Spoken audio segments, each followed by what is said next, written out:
India wants to set up 5 million tons of green hydrogen manufacturing facilities by 2030 and has ambitions to further put up another 5 million tons, making 10 million tons in all. The second 5 million tons with the eye on the export markets. Everybody is talking about this, and we have a national green hydrogen mission going, but there are problems. In this video, we're going to take a close look at those hurdles.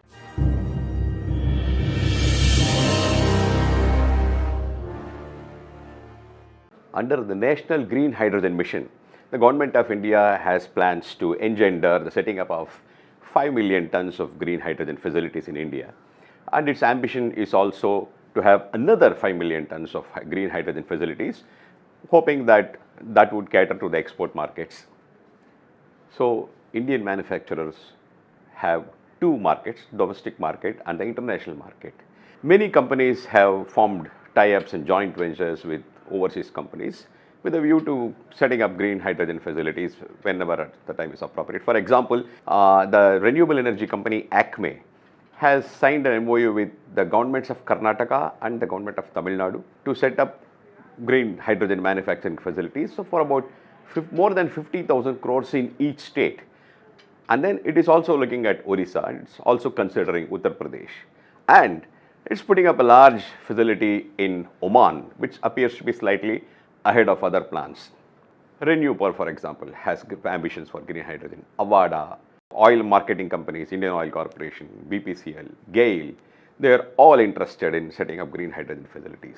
Nothing has happened yet, but they are all ready with, forming their plans for making major investments in this very critically important sector, which will help decarbonization of global energy systems.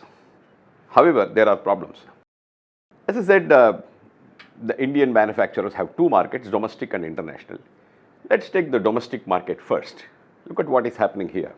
Now, green hydrogen produced in India is pretty expensive. Experts put it somewhere around $4 to $5 per kg. Comparatively, the grey hydrogen that is manufactured today with imported natural gas works out to something like $2 to $2.50.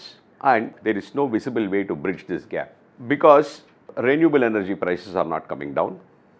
You need renewable energy to split water into hydrogen and oxygen.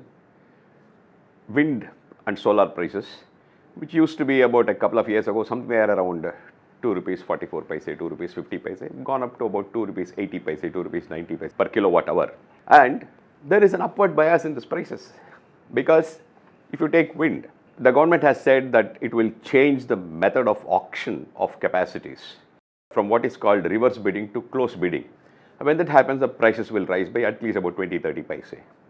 Likewise for solar, the government is trying to push manufacturers to buy more and more of domestic made in India modules or pay a hefty customs duty for modules imported from China and other places. When this happens, again, module prices will go up and therefore, again, solar prices will go up. So, the renewable energy prices have already gone up slightly and by the looks of it, there is an upward bias. Prices will only increase. That being the case, there is really nothing to give confidence to anybody that the prices of green hydrogen will come down. Well, it is possible to produce green hydrogen through the biomass route, but again, not too many people seem to be interested in it. That can happen even if it is assumed that biomass availability will be there aplenty and there will be a number of investors. It's not likely that the prices will come down, below $3.5 per kg or so. So, in the domestic market, the prices are still high. Now, everybody knew this even earlier. It is not as though I'm making a big revelation. Even the government knows that the prices are higher. Remember, when this green hydrogen mission was conceived, somewhere in the years 2021 and 2022, back then the government said that it would bring in what it called the green hydrogen purchase obligation. That means it would put an obligation to purchase green hydrogen on the heads of major consumers of hydrogen, mainly refineries and fertilizer companies. We do have a parallel. The government had brought in, and that system is still in vogue, for renewable energy. There is a renewable purchase obligation, or RPO as it is called.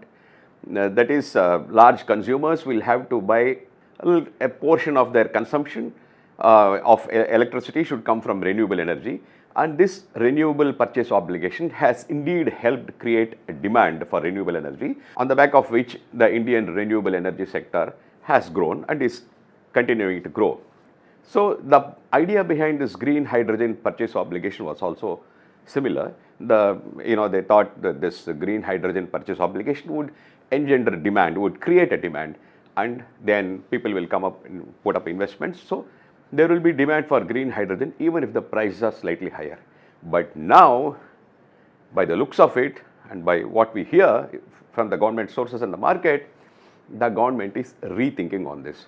The government is not interested in bringing a green hydrogen purchase obligation. The thinking seems to be that the grey hydrogen that is manufactured with imported liquefied natural gas, with imported natural gas prices being high, it's also not very cheap, and therefore, there would be demand anyway. The market itself will create demand. But experts and industry insiders have pointed out that there is a big flaw in this line of thinking, because the prices keep fluctuating unless there is a kind of a demand assurance to the investors. After all, green hydrogen manufacturing facilities is something that will take billions of dollars. Now, even the government has said for 5 million tons of green hydrogen, it would call for an investment of about 8 lakh crores, something like $100 billion. If companies have to invest tens of billions of dollars perhaps into manufacturing facilities, they need a basic assurance that when they start producing green hydrogen, there will be somebody to buy it. In the absence of such an assurance, it is difficult for anybody, any investor, no matter how bold and courageous, to put down money into this. So on the one hand, in the domestic market, the prices are not coming down and there is no demand creation. It's very difficult to see how the domestic market for green hydrogen will develop and why anybody would invest in it. Now, coming to the international market, the problems there are different. If you take the major consumption centers, like take the US and Europe, US market is practically closed after the United States brought in what it calls the Inflation Reduction Act, which is basically a system that gives production tax credits, which experts have estimated to work out to something like $3 a kg. Now, when the government is giving a SOP of $3 per kg, it's almost impossible for anybody who manufactures green hydrogen outside the United States to compete with that market. You are either manufacturing there or you're out of that market. USA is practically closed. Now look at the European market. Now, funnily enough, what is happening in the world is there is a controversy brewing around what is green hydrogen. Now, green hydrogen we basically understand to mean hydrogen produced through processes that do not emit carbon dioxide or other greenhouse gases. But that's not enough. You need to have a proper legal definition fixing the associated emissions. Now, Europe has been a little liberal in this.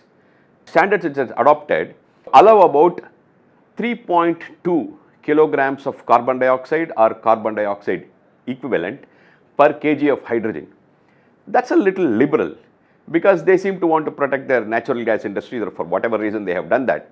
The Indian government stand is very, very conservative. India said it is called green hydrogen only if the basic electricity for it comes from wind or nuclear. Even solar is not so fancied because even solar, according to experts like Dr. V.K. Saraswat, Niti Aayog member, has substantial associated emissions. Now, there is another organization called the Green Hydrogen Organization, which is a Switzerland-based not-for-profit organization which wants to promote green hydrogen. Now, this Green Hydrogen Organization has come up with its own standards, recommendatory standards for companies to follow. And it has said that, if the associated emissions are not more than 1 kilogram per kilogram of green hydrogen, then that hydrogen can be called green. Europe, therefore, is at a slightly higher level, which is liberal. So why is this a problem? This is a problem because while it may help an Indian company to be a little more liberal in producing green hydrogen, it also helps other countries. For other countries, it will be much easier to meet European standards. Take even Acme, for example. Supposing Acme has a plant in Oman and has a plant in Tuticorin in Tamil Nadu, where it is planning one. And supposing there is a large order for green hydrogen, where do you think Acme will supply from? It will naturally supply from Oman. where it can use the natural gas. Natural gas used for green hydrogen, will have a little more of associated emissions, but Europe permits it. Very difficult for Indian manufacturers to compete with other countries at such liberal standards of Europe. Now you may ask, why can't an Indian company set up exclusively a plant exclusively to cater to the international market? That's very difficult to do, because international markets by their very nature are very fickle, very uncertain. You never know what disturbance may occur. Some war somewhere might disturb. Some country may, Europe may suddenly choose some countries to be most favored. There could be protectionist tendencies. You never know, like in the US, there could be protectionist impulses. So you can't set up a large manufacturing facility spending billions of dollars only with an eye on overseas markets, which is something like what China did, and China is none too happy about it today. So if you invest in green hydrogen, you need to have plants that are basically meant to cater to the Indian domestic market and also to the export market. We need to have one plant that will cater to both. You can't have a plant, it's meant only for exports. So therefore, it is very difficult to break into the overseas markets with this kind of a setup. The point here is, for a company that sets up green hydrogen manufacturing facility in India, the domestic market is difficult, the international market is also difficult. In this situation, whatever is happening in the green hydrogen area appears to be a little bit of a hype. It's useful to remember that green hydrogen under the existing setup is not likely to happen anytime soon.